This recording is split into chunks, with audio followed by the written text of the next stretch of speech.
Hey, it's Jared with Gear and Light. I've got the Sony a7C, and we're going to talk about settings to change with this camera. Now, when I get a camera, I customize some of the settings on the camera so that it operates the best for me, for my shooting style. I shoot with different cameras, and so I like to have some consistency between those cameras.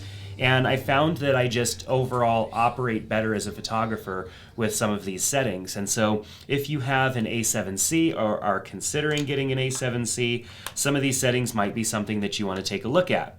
Now, lately I've been using this as my top-down camera that usually shoots whatever is going on the table. And since I'm talking about this camera, I've got my trusty GoPro here to help me through so that you can see exactly what I'm looking at. So we're going to go into the settings. We're going to be in the settings quite a bit here, and we're going to be talking about different things that I often change. And like I said, I apologize if this is not the sharpest video, because GoPros are not the best at having things this close to them, so I apologize in advance. But the first thing that I want to talk about is shooting in manual mode. Shooting in manual mode with pretty much any camera is going to get you better photos overall, because you're going to be able to control the scene and the settings so that you get the exposure that you're looking for. Manual controls allow you to control the shutter speed, the aperture, and the ISO of your camera manually. And you don't have to control all of those manually. There are various forms of shooting in manual, such as shutter priority and aperture priority. And so in shutter priority, you can switch into the S mode, and you'll be able to make changes to the shutter and set the shutter as a constant, and then the aperture and perhaps even the ISO of your camera will adjust automatically.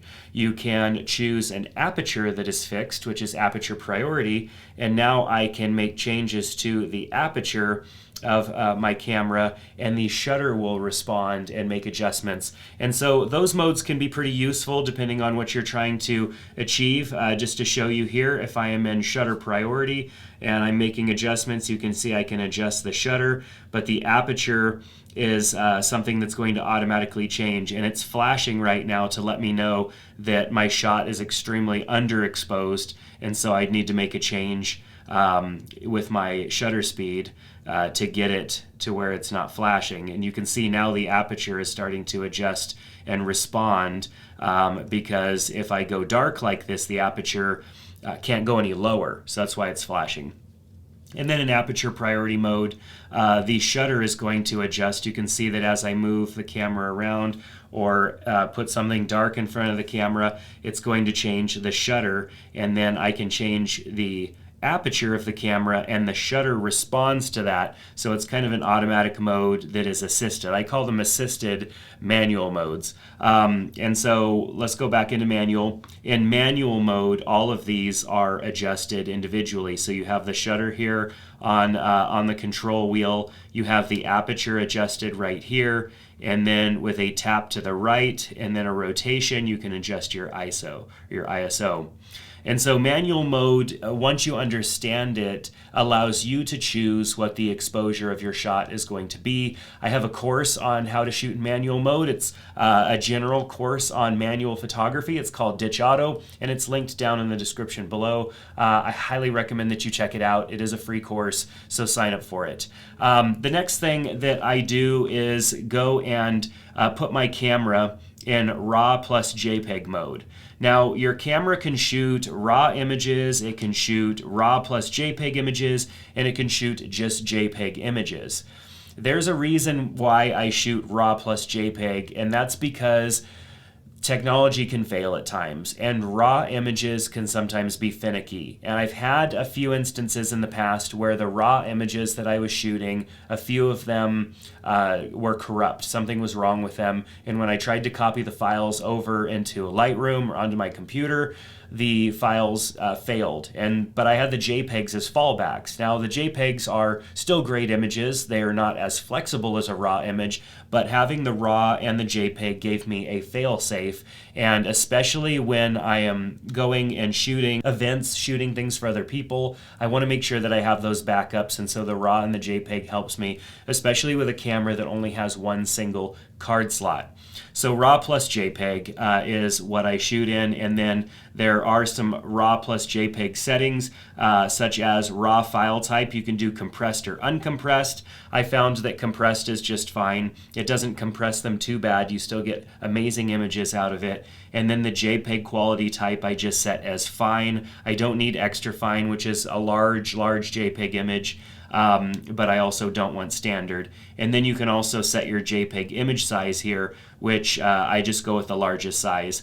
I do wish that there was an option sometimes to change your raw image size, and so here with JPEGs you can get a 24, a 10, or a 6 megapixel image. Sometimes if I want raw images but I just want smaller raw images, I wish that I could change the raw size as well, but you can't. All right, so the next thing that we're going to go and change is the styling that's added to those JPEG images, which is under Creative Style, and I set that to neutral. Now, if I'm going to end up needing those JPEG images, I don't want additional processing thrown on top of those JPEG images. I want them to be neutral, so kind of as close to a nice flat raw image as possible, and that means changing the Creative Style to neutral. There are different creative styles in here, and essentially it's just processing thrown on the top of your image, and in my opinion, I don't want the camera to be doing any of that. I would rather have my image be neutral, which means no sharpening, no anything. If you go over to the right here, tap to the right, you can see there's no contrast, no sharpening, no saturation added. But if I go and look at even the one, the one considered clear doesn't say that it doesn't have anything either, but for some reason it does add something. I guess maybe just some additional color and the white balance or something. I don't really know. But neutral is where I go because that gives me a nice flat image that I can then color correct or add styling to in Adobe Lightroom, which is the way that I prefer things. The next setting is to go and disable the camera beep. Now, when your camera achieves focus, it beeps. And to me, that's kind of annoying. I don't need my camera to do that. As you just saw, the camera notifies you visually that the focus has been achieved with the little green box. So I will go under the Camera 2 pane and then go over to the 10th tab, I guess you would call it here, and under Audio Signals, I will turn those off because I do not want any audio signals. So when my camera is focusing, you can see the green box. It's notifying me I don't need the beep. It's obnoxious. And it also lets people know that you're taking pictures, which I guess is fine, but if you're using this type of camera, you probably want to be a little bit more incognito, and turning off audio signals helps with that. So let's jump over to the setup menu, and we are going to go and set a copyright for our images. Now you're probably wondering, why do I need a copyright? I'm not selling my photos or publishing them or whatever. But you are taking photos that mean something to you and probably sharing them somewhere. I've had photos that I've taken show up other places that were unintended. I've had people use my photos in a blog article, on their website, on a company website. And there's been photos that have included my kids. These are photos that I shared on the internet, and they had my kids in them, and they ended up in somebody's blog article. And thankfully I was able to find it. Somebody brought it to my attention, and other times people have been kind enough to actually link to me, and then I find that through knowing what my inbound links are. And so having the copyright on there should tell the person, don't use my photo, because I've written the copyright to my camera. So you'll want to go to the Copyright Info tab and choose Copyright Info. Right info is turned on. Set photographer, just put your name. That's all you really need to put in there. And then hit OK to save it, and then set copyright and choose all rights reserved, which means no, don't use my photo for anything.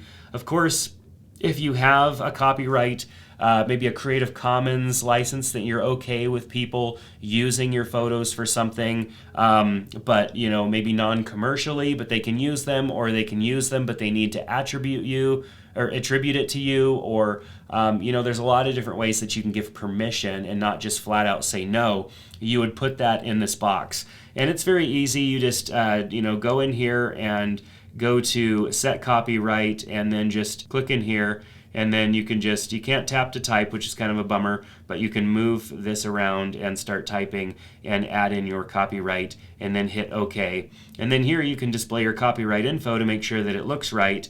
And this is information that's going to be written to the file of your image, so that way if somebody looks at the data of this image, which it's available, you could usually pull up data unless it's been erased. You can pull up the data of the image. It's going to show you the camera, information about the camera, the settings and stuff like that, and it will also include your copyright information. Highly recommend it. Now we're going to talk about a few camera settings that are more functional to me actually shooting and operating the camera. One of the first things that I do is I go and change my AF mode, and so we're going to go right here to focus mode, my focus AF mode, and I change it to either AFA or AFC.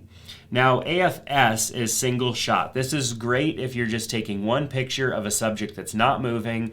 When you press and hold the shutter down, it is focusing and holding that, and then nothing else. It's not going to follow focus or really anything like that. It's great for portraits. It's great for things that are not moving, but it doesn't allow autofocus to really react or do a whole lot. So I often go to automatic AF, which lets the camera choose how fast it needs to respond to what's going on in the shot. It's good for some movement, some tracking, AF tracking and stuff like that, but it's not the best option for shooting sports or really fast movements. So I'll either shoot AFA, or if I'm shooting something fast, I'll shoot with AFC, which is continuous. That's telling the camera fast things are going to happen, people are going to be moving, things are going to be going fast, so follow and move quickly. You're telling the camera to do that. So I choose between those two settings, and then of course, sometimes I'll go into manual focus if I need to. Sometimes lenses have that switch on the side, but some of them don't. So AFA, for most situations, I'm in AFA. AFC, if I'm shooting fast motion, such as one of my kids' sports teams, stuff like that, where I want the camera to be ready to track focus on the fast-moving subjects. You may notice that my focus area in the center of the screen is different than what is standard. I always shoot in focus area flexible spot. There are lots of different focus areas that you can choose from: wide, zone, center, the flexible spot, there's expanded, there's tracking expanded.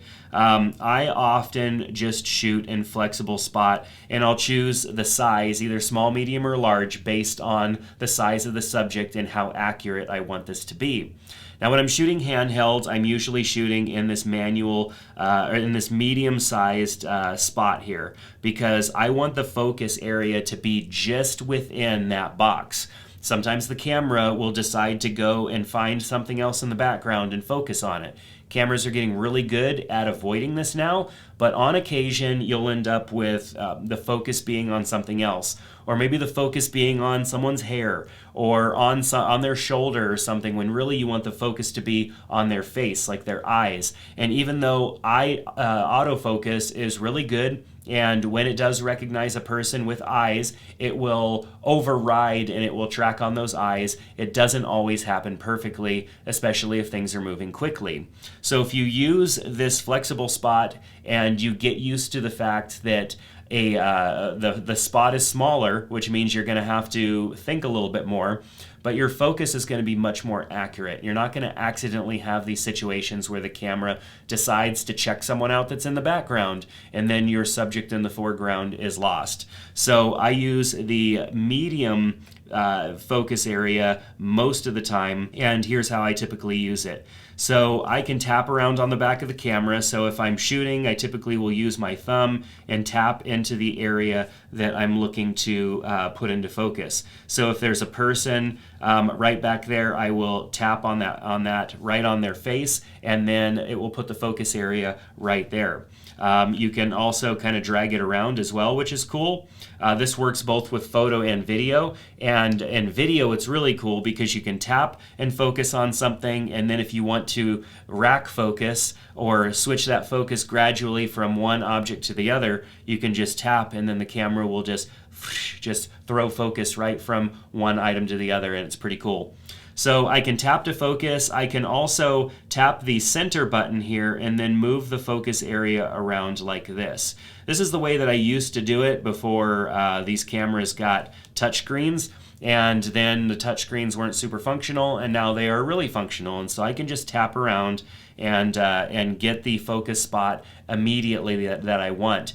And even if I have my eye up to the small EVF, I can drag my finger around on the camera, moving that position around. If you have this camera, which I assume you do because you're watching this video, look into your EVF and just drag your finger around, and you can position it very easily. And you'll get to the point where you'll be looking through the EVF and you can tap on the screen exactly where you need focus to go without pulling the camera away from your face.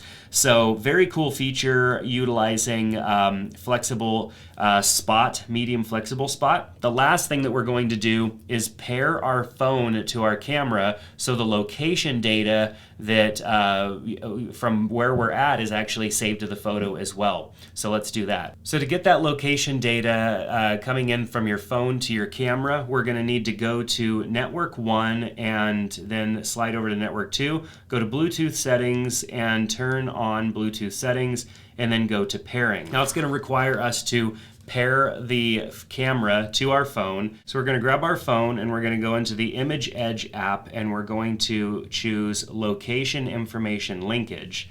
Now it has my last camera, so I'm going to go ahead and change the camera, and I'm going to choose a non-paired camera. Now if this doesn't show up, then you may just need to go and perform the connection here by connecting a new camera and going through that process, which is from a different menu. But your camera should show up here and recognize a nearby Bluetooth device. So it says perform. You can see that the camera now has something to say, and I'll click on OK. And then I'll approve the pair request. I need to go into settings and make sure that location is set to always. And we'll go back to the app. It says the device is paired. And now we'll go back one more. We'll go to Bluetooth info, link set, and I can turn this on. And it says auto time correct, auto adjust, and so this is information that it will change on my camera based on the phone. So now that this is enabled, you should see the map and the Bluetooth icon right here. That's letting you know that when you take a photo, so I'm going to go ahead and take a photo here. Let's make sure this shot's exposed a little better. Take that photo, just like so. And then when I go and look at the photo, you can see right here there is information on the location of that photo. And now when I import this photo into something like Adobe Lightroom or Google Photos or whatever, it will have the exact location data, which is pretty awesome.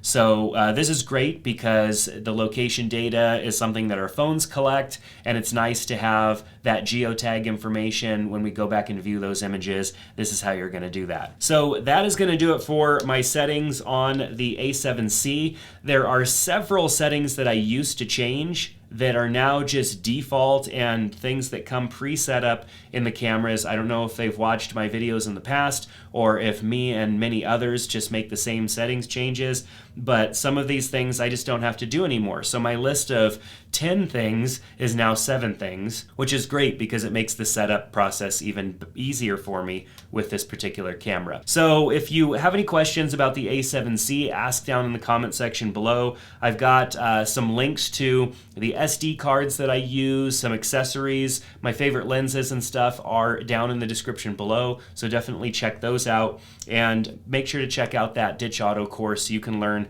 how to shoot in manual mode with this camera. But that's going to do it for today's video. Thanks so much. Click that subscribe button, click that thumbs up, and we'll see you back in the next one. Take care.